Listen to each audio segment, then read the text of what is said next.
Está no ar, meu nome é Cássio Politi, aqui com a Positivo S+, a gente hoje vai falar de tecnologia como um habilitador e não como um freio para as ideias. E daí eu recorro à minha co-host desse podcast, a nossa Estela, com o conhecimento tecnológico dela que é infinito. Tudo bem, Estela? Tudo ótimo comigo, obrigada. E com você, tudo bem por aí? Tudo ótimo. Ô, Estela, você entende que numa empresa, a área de TI, tem que tomar cuidado para que o excesso de preocupação com segurança, de repente, não trave ideias, projetos? Eu penso que sim. Segurança é essencial, mas deve se equilibrar com iniciativas internas. Excesso de barreiras pode engessar projetos, reduzir a competitividade e desestimular a criatividade dentro da empresa. Pois é, essa é uma abordagem que cabe à alta liderança, né, de tecnologia dentro das empresas. Eu também acho. A alta liderança de tecnologia tem que definir diretrizes equilibradas para garantir a segurança, mas sem sufocar a inovação. E eu soube que o nosso convidado de hoje navega super bem por esse tema. Navega super bem mesmo, viu?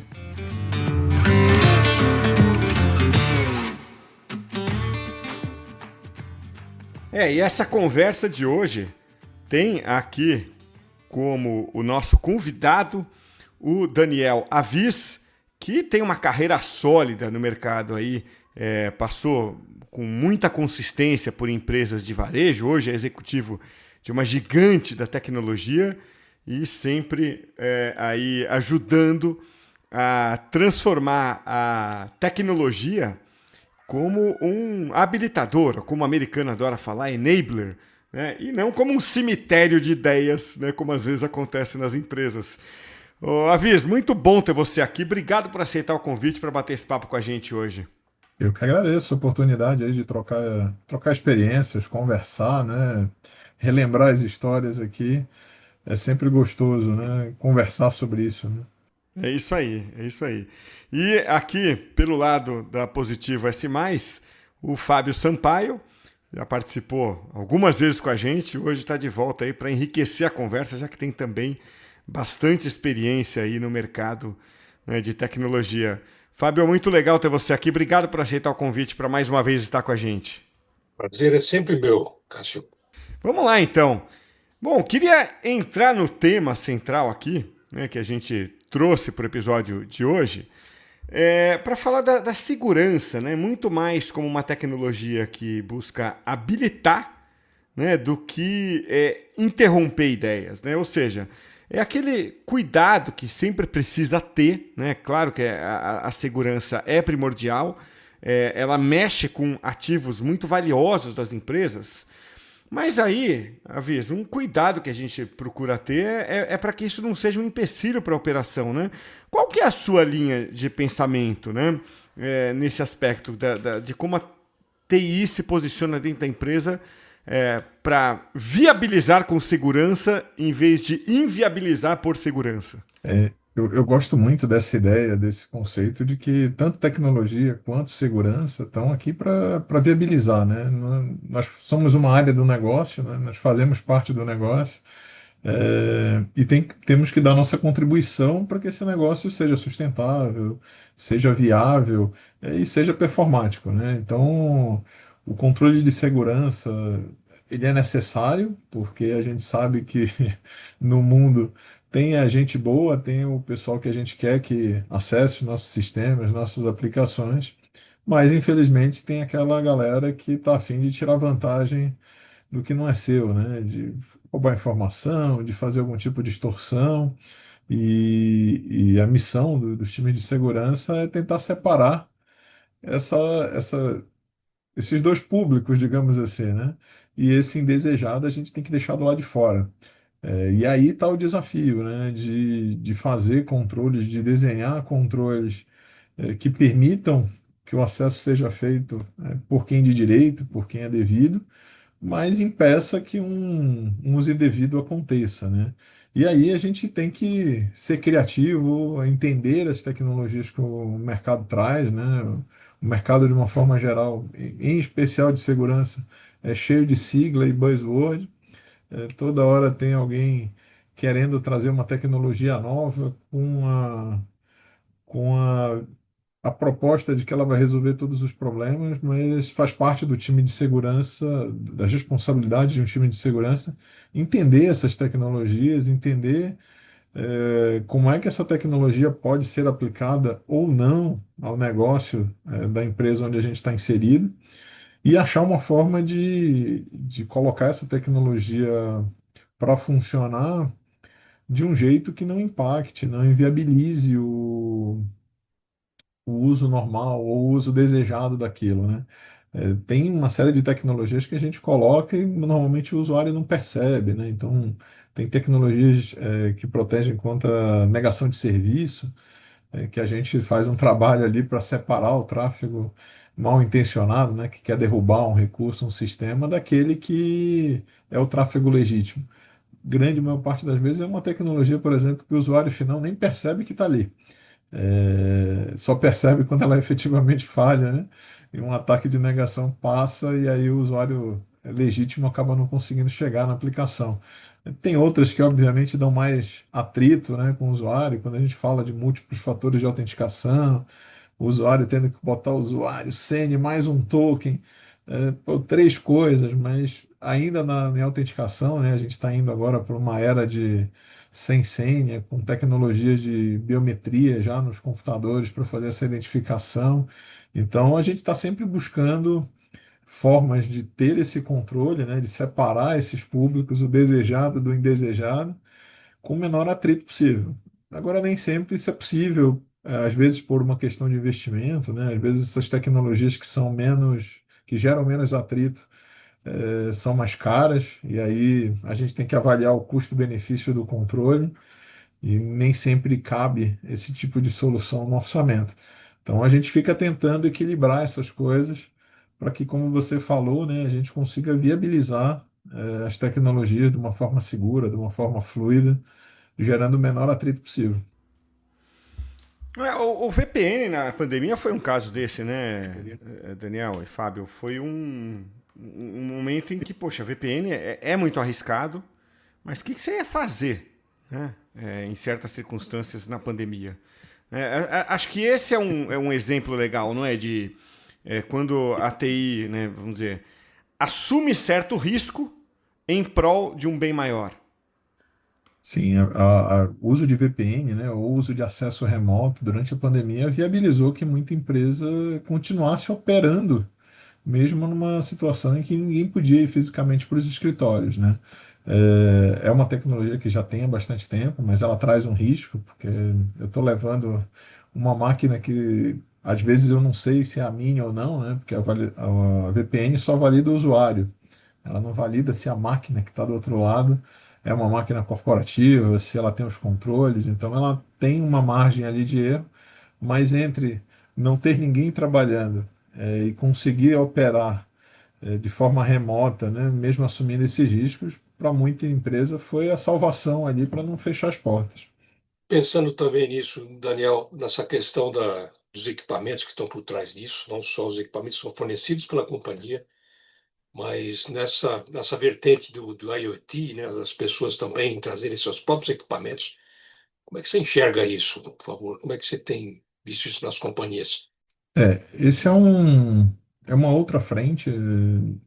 Tem, lá atrás, quando começou a história do equipamento pessoal, né, do BIoD ali, Bring Your Own Device, tinha um apelo muito de custo, de que seria mais barato que o funcionário comprasse ou usasse o seu equipamento do que fornecer um equipamento corporativo para o funcionário.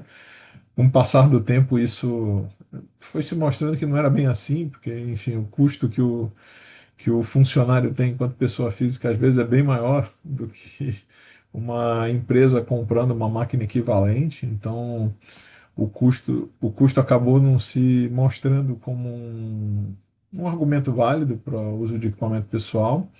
É, e depois veio um argumento que era mais no sentido de, como é que eu posso dizer, do bem-estar do funcionário, né? Ou de preferência do funcionário que prefere trabalhar com determinados modelos de máquina, ou prefere ter uma máquina para fazer uso tanto corporativo quanto pessoal e eventualmente não ter que usar uma máquina para trabalhar e ter uma máquina para fazer o seu uso pessoal. E aí, nesse sentido também, né, tem novas tecnologias chegando para fazer isso, para viabilizar o uso disso, né?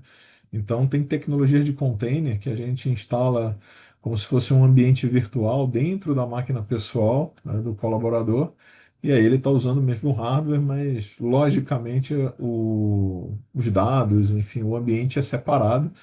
No que é o ambiente da empresa, a gente consegue colocar os controles e fazer a proteção dos dados, ou a proteção dos acessos. E tem a parte pessoal da máquina ali que o usuário faz uso como bem entender, né? Esse é um exemplo. Um outro exemplo que também já une até com a questão da VPN, que tem tecnologias novas agora, o ZTNA, né, que é o Zero Trust Network Access, que ele faz validação da máquina. Então, além de estabelecer esse túnel remoto, ele dá um passo a mais, né? Como eu comentei, a VPN valida se o usuário e senha, né, são válidos. Então, é uma pessoa válida, uma pessoa que eu conheço que está do outro lado fechando essa conexão, mas não valida a máquina. O ZTNA, ele tem a capacidade de validar a máquina.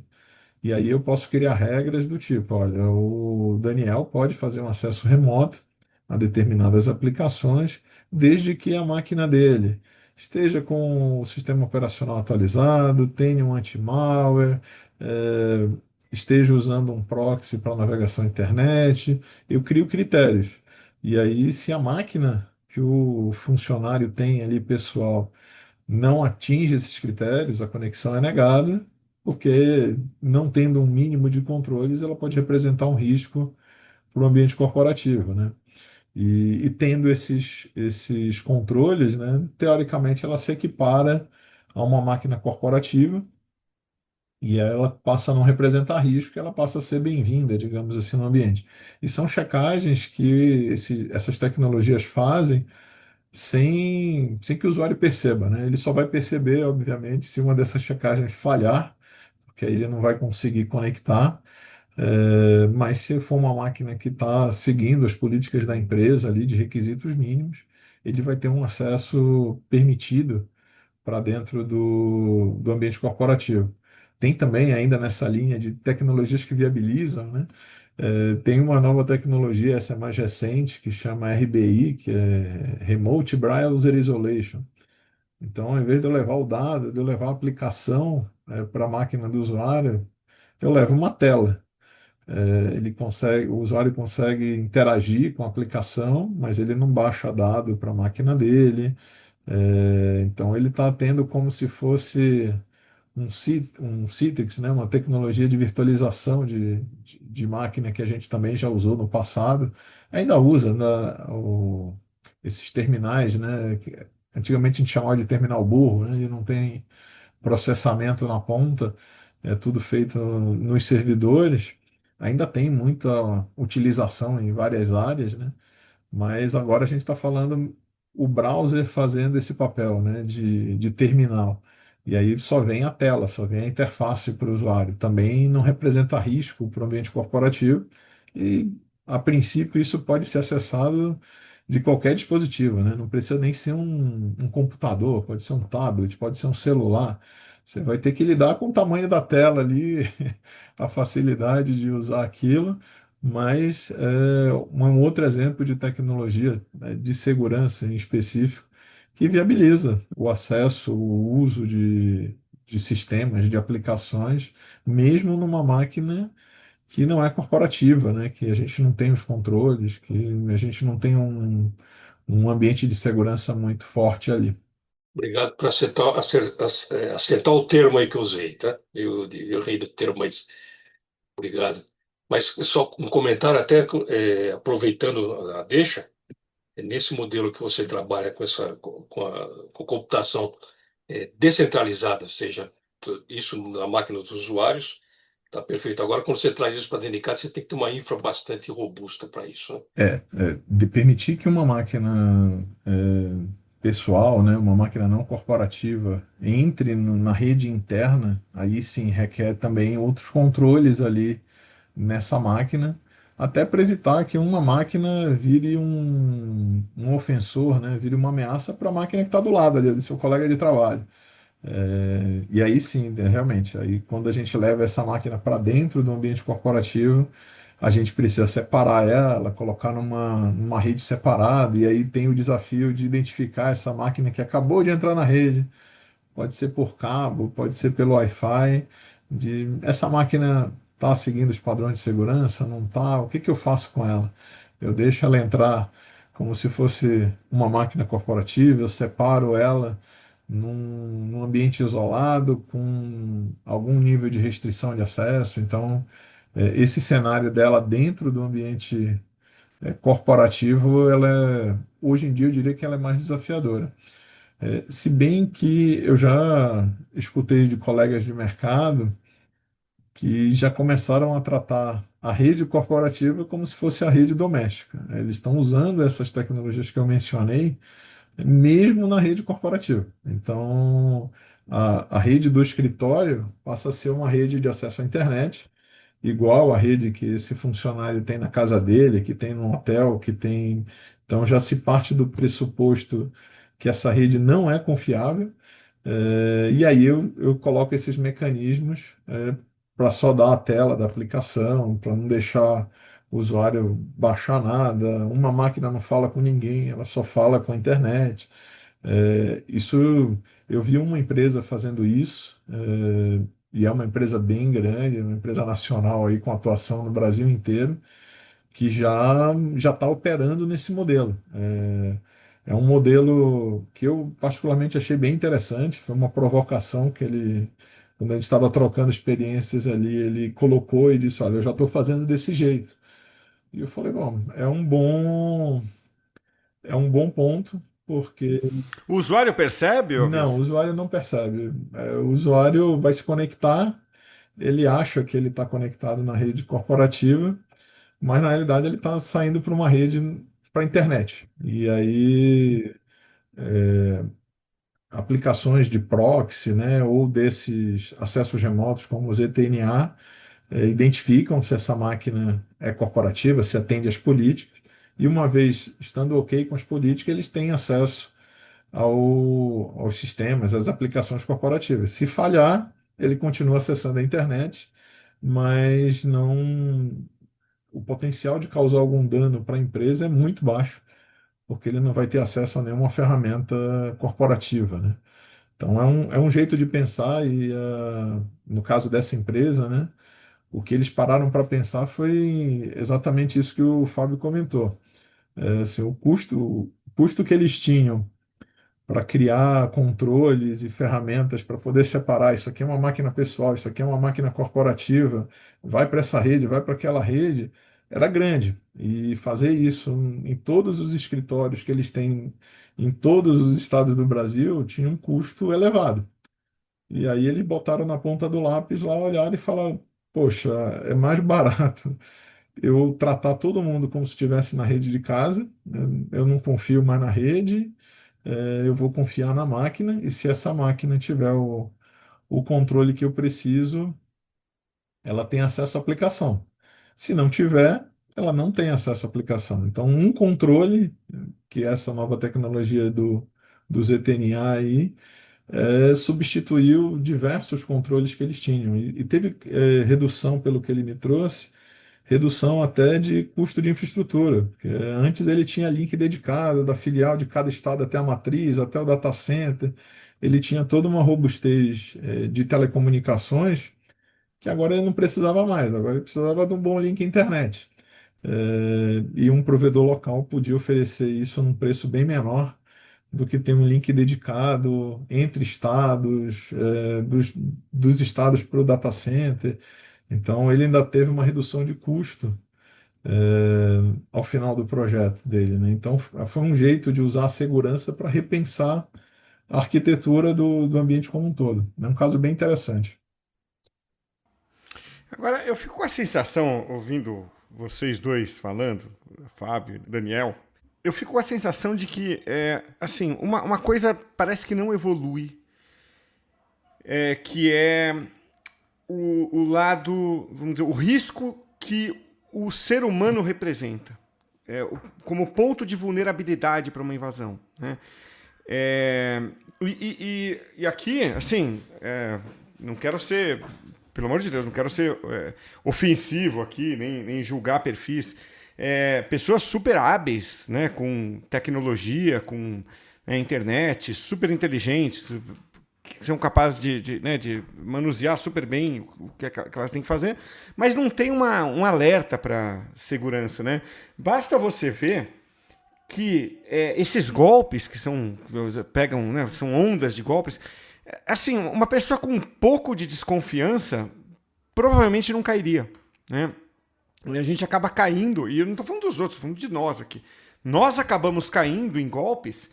Cara, vem um link ali para você e você nem se deu conta, cliquei, nem percebi, tava na correria, nem vi que não era do banco, nem parei para olhar o domínio de quem mandou, parecia muito real.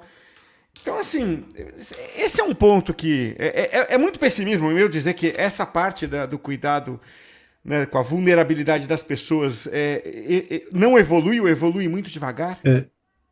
É, eu concordo contigo quando você fala que evolui muito devagar. Eu acho que evolução já teve, mas ela é lenta.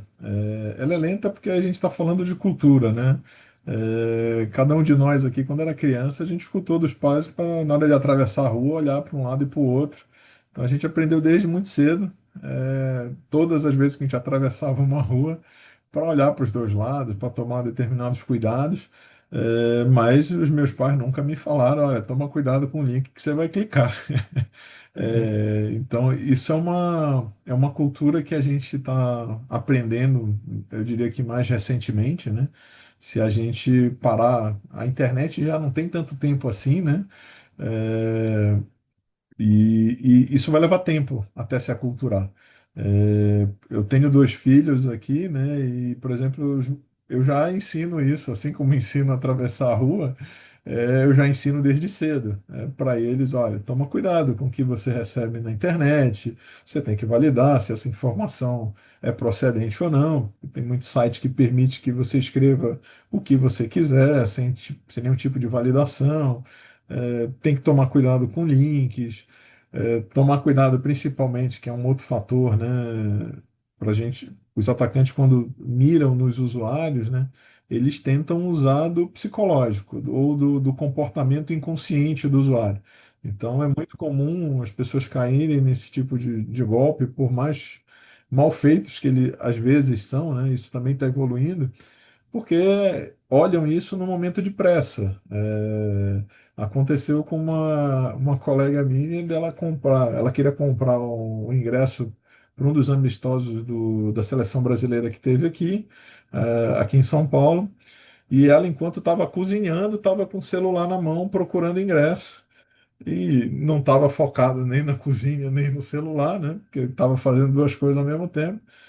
E nisso que ela estava pesquisando os ingressos, clicou no link que era falso.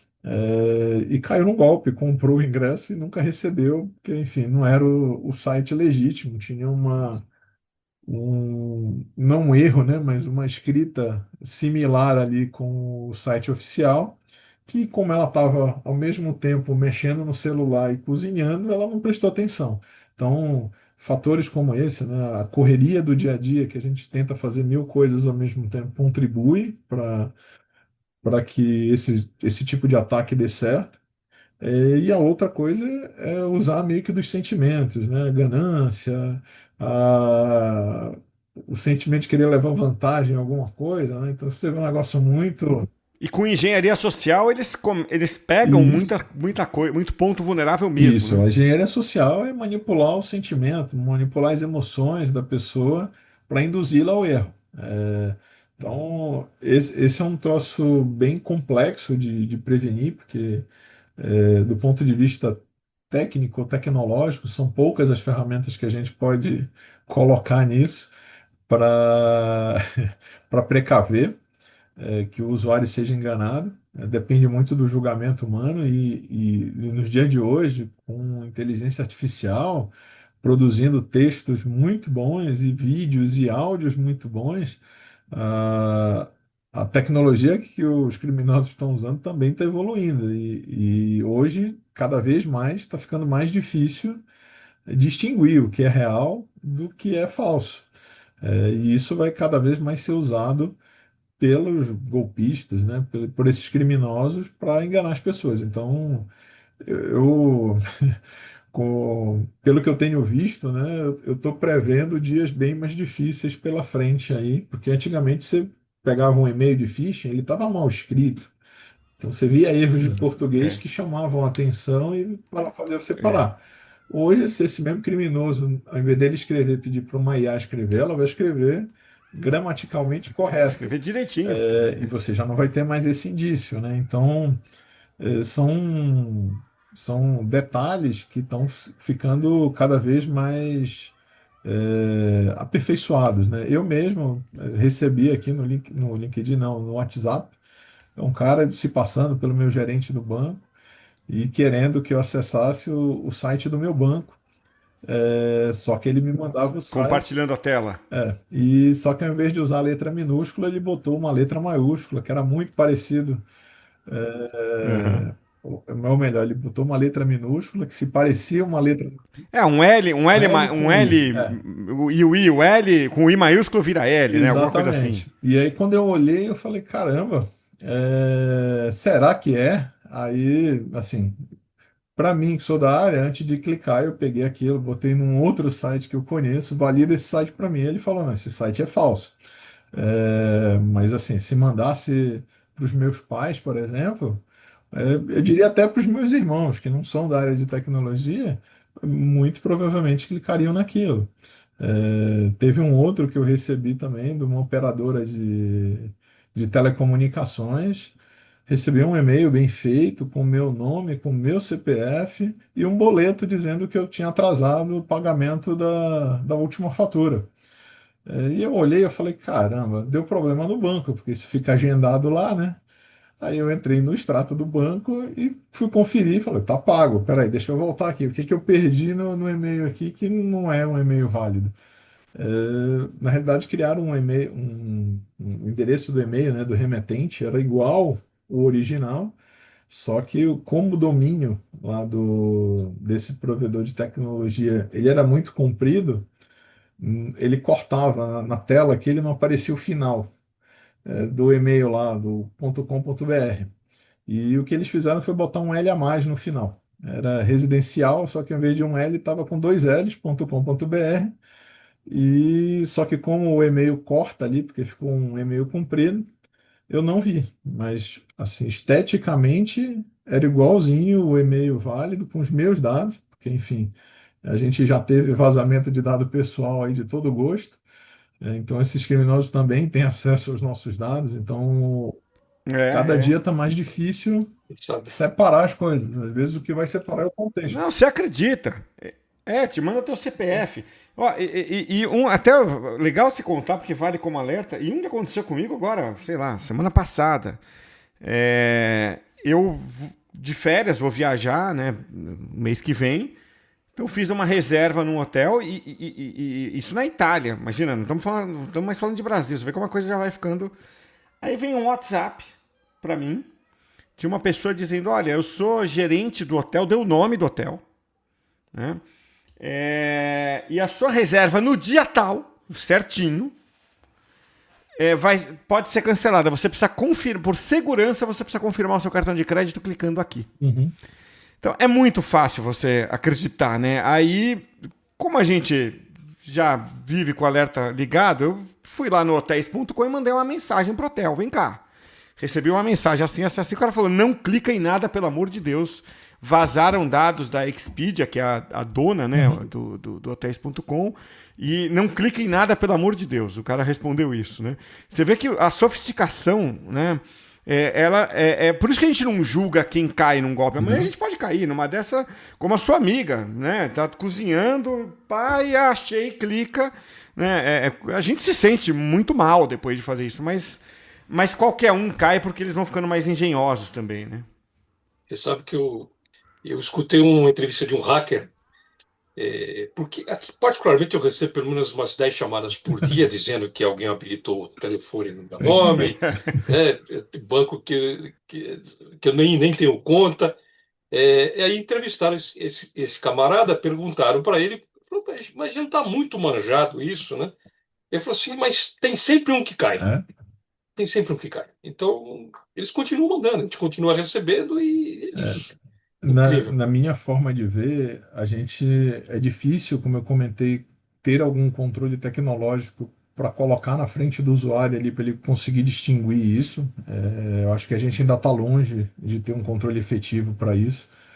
Na minha forma de ver, a forma mais fácil, ou talvez a única forma viável, seja combater o destino, porque assim, quando eu pago um boleto falso, como a minha amiga lá comprou um ingresso falso, esse dinheiro vai para algum lugar. Assim, se a polícia, o Banco Central, enfim, ou a Febraban organizasse um esquema para a gente rastrear esse dinheiro e começasse a pegar essas pessoas, a minha esperança é que isso sim reduzisse esse tipo de situação. Eu digo reduzir também porque eu acho que não acaba, porque eu acho que esse tipo de golpe, enfim, ele não é só brasileiro, né? Tem gente fora do país fazendo isso e aplicando o golpe aqui. Novamente, a IA traduz texto para qualquer idioma que você quiser. Então, assim, eu acho que reduziria, se fosse possível, fazer o rastreio desse dinheiro e chegar onde é que ele tá saindo, porque o dinheiro, enquanto está digital, né, enquanto está numa conta, ele não está na mão de ninguém, mas alguma hora alguém saca, alguém gasta esse dinheiro. Se houvesse mecanismos, né, para fazer o rastreio disso, e as pessoas começassem a registrar um boletim de ocorrência que seja, para cada ocorrência dessa, porque isso também é um outro ponto, né? Ele está tão frequente esse tipo de golpe que as pessoas não registram, não reclamam mais disso. Então fica subnotificado Subnotificado, né? para as É. autoridades tomarem providências. Mas eu acho que a única forma viável da gente reduzir isso seria correr atrás de quem está recebendo esse dinheiro. Deve ter uns três laranjas no meio do caminho aí para É. fazer o passe e repassa, mas eu acho que se a polícia fosse investigando isso, ia chegar em quem está usando esse dinheiro e aí, à medida que começa a prender, o negócio começa a não Eu ficar ia falar, viável. e se prendessem, né? E se prendessem os bandidos, né? Exato. O problema é que também hoje prender talvez não resolva, né? Porque o celular, como o pessoal fala, funciona tão bem dentro da cadeia, né? Que era capaz dele continuar fazendo Às vezes golpe o de golpe lá. está saindo de lá, É, né? E você falou em inteligência artificial, Daniel, eu queria te perguntar. Bom, eu tô chamando o Daniel e a Viz, para quem está ouvindo a gente, é é a a mesma mesma pessoa, pessoa. tá? O... Você falou de inteligência artificial, e eu tô vendo cada vez mais as empresas, especialmente as grandes, colocarem certos limites no uso dentro da sua equipe, dentro do escritório, dentro dos computadores, a partir dos computadores dos seus colaboradores, né? Então, por exemplo, aquela pessoa que usava chat GPT para tudo, tem a conta pessoal dela, tal. De repente a empresa chega lá e fala: olha, a partir de hoje o chat GPT está bloqueado aqui, você vai usar o Gemini ou vai usar o Copilot corporativo, que esse sim é homologado e habilitado aqui pelo time de TI. Essa preocupação, na sua visão, ela ela é pertinente, ela está se antecipando a um problema maior que vem por aí, ou ela, ao contrário disso, é exagerada? Como é que você vê, Daniel? Eu diria que ela, por hora, ela é pertinente por dois motivos. Um, porque é uma tecnologia nova e, assim como eu comentei aqui da não clicar nos links, né, a gente não foi educado de qual é o jeito certo ou dos riscos que envolvem o uso da inteligência artificial. Então, a gente faz eu vou chamar de uso ingênuo da tecnologia. A gente usa olhando o benefício que ela traz, mas a gente não tem uma consciência plena dos riscos, que estão envolvidos nisso. E aí, quando eu falo de risco, é o risco do uso daquela informação que eu estou colocando lá. A gente, na área de segurança, costuma dizer que quando o produto ou serviço ele é de graça, é porque o produto não é esse, o produto é você e os seus dados. E, e nesse contexto de inteligência artificial tem muito disso. A versão gratuita do OpenAI lá, do ChatGPT, do Grok, enfim, tem uma. A lista não para de crescer. Ele é gratuito porque essas plataformas precisam de dados. Então, o alimento de qualquer inteligência artificial é dados. Uma IA é tão boa quanto o volume e a quantidade e a variedade de dados que ela ingeriu antes. Então, quando eu estou usando uma ferramenta dessa gratuita, na prática, eu estou trocando ter o serviço em troca dos dados que eu estou colocando lá. E aí, uma coisa é eu usar isso, eventualmente para o meu uso pessoal e pedir uma dica de viagem aqui, né? O que fazer nesta cidade não tem relevância do ponto de vista de privacidade ou de negócio para mim ou para essa plataforma de IA que eu escolher. Agora, da feita que eu coloco, sei lá, uma base de dados de funcionários da empresa para que a IA faça uma análise de, sei lá, qual a probabilidade dessas pessoas pedirem demissão, esse dado é da empresa, aquela IA vai usar esses dados para melhorar seus algoritmos, e vai guardar esses dados lá para eventualmente fazer uma consulta futura. E aí pode ser que outro usuário pergunte alguma coisa que essa IA use esse dado que outra pessoa colocou para poder dar uma resposta. Esse é um exemplo do risco que a gente corre ao usar uma plataforma é, gratuita, né?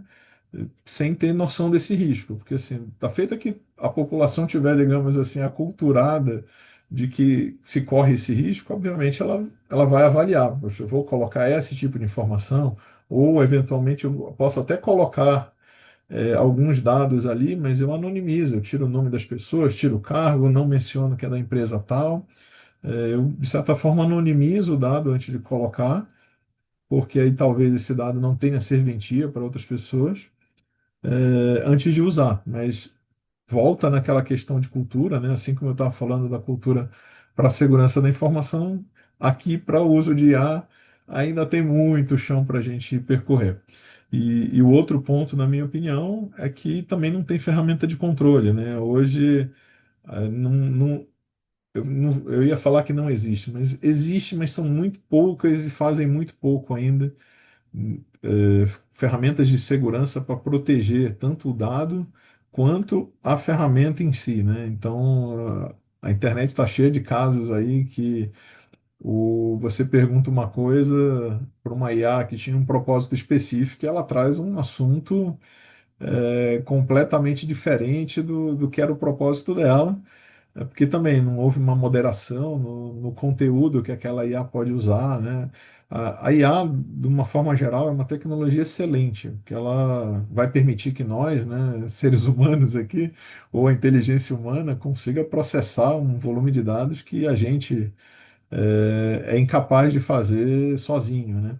Mas ela tem que ter controle, ela tem que ter uma espécie de moderação e tem que ter esse letramento. E aí, nesse sentido, como a gente ainda não tem o letramento e não tem ferramentas robustas para isso, de certa forma eu concordo com o bloqueio. O bloqueio em especial dessas ferramentas que são gratuitas, que ela está oferecendo serviço em troca do dado, e libera uma instância corporativa, porque normalmente quando você contrata isso, né, desses mesmos provedores e começa a pagar, ele pega e cria uma instância, né, uma espécie de cópia dessa IA para um ambiente privativo, e aí você tem certeza que o dado que você colocar ali não vai cair na mão de outras pessoas, não vai ser usado para outra finalidade que não o objetivo daquela empresa que tem aquele dado. Então, por hora, a gente ainda não tem outras formas a não ser controlar dessa forma, né? Mas eu acredito que em breve vão surgir ferramentas, as próprias plataformas de IA, eu acredito que vão começar a colocar controles do tipo, olha, esse tipo de conteúdo essa IA não pode ingerir, que aí vai começar a permitir com que a gente libere, de certa forma, de uma forma mais ampla, né? Sem correr tanto risco. Posso fazer uma parte aqui, caso me permite. É, você já pensou muita coisa, Daniel, sobre segurança?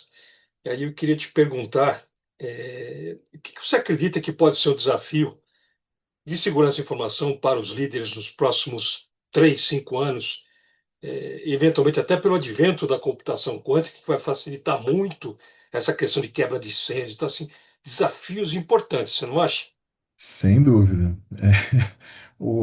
A hipótese, né, ou a vinda do computador quântico, ele joga por terra tudo que a gente construiu em segurança, nos últimos anos, porque quase tudo que a gente tem, né, dessas tecnologias de proteção são baseadas em algum tipo de criptografia, e, no geral, essa criptografia está vinculada a cálculos relacionados a números primos. O que, para um computador binário, né, que só entende 0 e 1, ligado e desligado, é uma tarefa pesada de ser feita, né? Então, para você fazer o cálculo e fazer as quebras disso, leva tempo, requer poder computacional grande, mas para um computador quântico, na teoria, é uma conta sim, muito trivial. E aí, teoricamente, se ou quando, né? Não é se, eu acho que é mais quando o computador quântico se popularizar, digamos assim, né, ele tiver mais acessível a empresas e a pessoas de bem e as mal intencionadas, esse castelo de cartas desmonta, porque a criptografia vai ser facilmente quebrada. E aí esse controle, como a gente começou falando aqui da VPN, né, o tráfego que está passando ali, que teoricamente está todo criptografado, vai estar aberto, porque o computador quântico vai conseguir ler aquilo como se não tivesse criptografado. Então, a gente vai ter que construir tudo de novo, do ponto de vista de segurança, é, pensando nesse poder computacional e pensando em medidas para evitar que esse poder seja usado contra as tecnologias que a gente tem. É, então, tem esse, digamos assim, esse prognóstico apocalíptico aí. Mas, por outro lado, o que de certa forma conforta meu coração é que o próprio desenvolvimento do computador quântico também tem os seus desafios tecnológicos, que, na minha opinião, ainda vai levar um tempo para serem vencidos, mas eu também tenho a convicção de que esses desafios da computação quântica vão ser vencidos num tempo muito menor do que os desafios da computação binária foram vencidos ao longo da história, né? O computador pessoal levou décadas para ele sair daquele computador gigante que ocupava uma casa para chegar num desktop que coubesse na mesa da casa. Eu não acho que vai ser questão de décadas, como foi a binária, para a computação quântica chegar num dispositivo para você ter em casa. Talvez no máximo, assim, se for muito pessimista, 2 décadas, a gente vai ter um computadorzinho quântico em casa. Então, é um cenário desafiador, preocupante, mas ainda temos tempo ali para planejar esses controles, né? E tem concursos, né? Hoje a gente já fala muito de criptografia pós-quântica, que seriam algoritmos que usam outras metodologias de criptografia que são mais complexas num computador quântico quebrar, mas ainda tem chão para desenvolver, para aplicar, enfim, tem estrada ainda aí. Pô, Feito. maravilha. Caramba, me acendeu um alerta aqui. Enquanto vocês estavam conversando, dei um Google aqui em computador quântico para entender. Convido quem está ouvindo a gente a fazer o mesmo, porque é interessante. Confesso que é um tema novo para mim. É novo. Era desconhecido, agora ele é novo. Puxa, Daniel, quero te agradecer muito pelo papo. Que papo fácil com você, como é gostoso conversar com você. Você tem muito conteúdo. Te agradeço demais aí por doar um pouco do seu tempo, né, para bater esse papo. Para quem não sabe, a gente está gravando numa sexta-feira pós-expediente aqui, né? Beer o'clock agora, né? Então, Mas, você doar um pouco do seu tempo nesse horário é especialmente, né, gratificante para gente. mas foi prazeroso como um papo de happy hour, cara. Que a conversa realmente foi muito boa. Eu que agradeço o convite. É sempre muito bom trocar experiências, conversar E como o pessoal diz, né, conhecimento é uma coisa que ele cresce quanto mais a gente divide, né? Então é uma coisa mais é diferente, né? Então é sempre muito prazeroso dividir, compartilhar conhecimento, compartilhar experiências, que isso sirva para as pessoas começarem nesse letramento, quer seja de segurança, quer seja de inteligência artificial, que acho que isso, no fundo, contribui para um futuro melhor para todo mundo. É uma das poucas coisas, né, o conhecimento, que ainda não acharam jeito de roubar. Então, da feita que põe para dentro, vai ficar na bagagem, né? É isso aí. Fábio, obrigado aí também por estar nesse happy hour aqui virtual com a gente. Eu que agradeço mais uma vez. Prazer falar com vocês, viu?